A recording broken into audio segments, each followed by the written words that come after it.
Bismillahirrahmanirrahim. Terkait gejala orang yang mengalami gangguan jin, sebenarnya sudah dijelaskan oleh para ulama bahwa gangguan jin itu bisa ditengarai dari gejala-gejala fisiknya.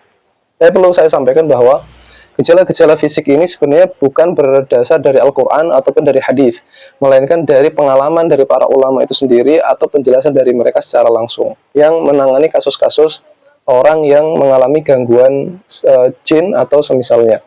Baik, langsung saja. Yang pertama, di antara gangguan fisik yang bisa dikenali adalah dia sering merasakan pusing. Ya, dia sering merasakan pusing, terutama jika sebab dari pusingnya tidak bisa diketahui secara medis. Ini yang pertama. Kemudian yang kedua, di antara gangguan jin yang bisa dirasakan secara fisik, dia merasa linglung, sering merasa linglung. Linglung itu seperti dia ingin melakukan sesuatu, tapi kemudian ketika dia mau kerjakan, dia lupa. Sering lupa, mirip seperti pikun, ya.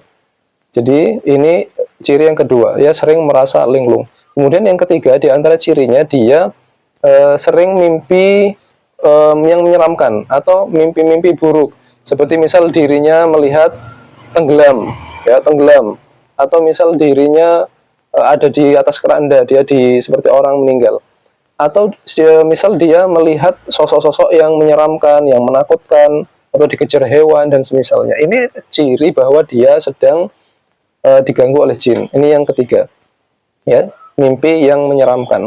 Kemudian yang keempat, di antara ciri-cirinya adalah merasakan kesemutan, terutama di ujung-ujung jari kaki atau jari tangan. Dan ini biasanya muncul ketika dia mendengarkan Al-Quran. Ya, ketika dia mendengarkan Al-Quran, dia merasa tangannya atau kakinya itu ada terasa seperti kesemutan atau seperti kesetrum kecil seperti itu, ya. Nah, ini ciri yang keempat. Kemudian yang kelima di antara cirinya, dan ini yang paling diwaspadai, yaitu dia merasa berat atau malas untuk mengerjakan sholat, mengerjakan berzikir, membaca Al-Quran dan semisalnya. Nah, itu yang ciri yang kelima ini sangat berbahaya. Tentu ini harus diwaspadai, karena seorang ketika dia sudah berat untuk mengerjakan sholat, bahkan sampai meninggalkan sholat, ini tentu merupakan satu dia dosa yang besar, dan sekaligus dia sebenarnya sudah diperdayai atau sudah dikendalikan oleh setan. Maka teman-teman sekalian,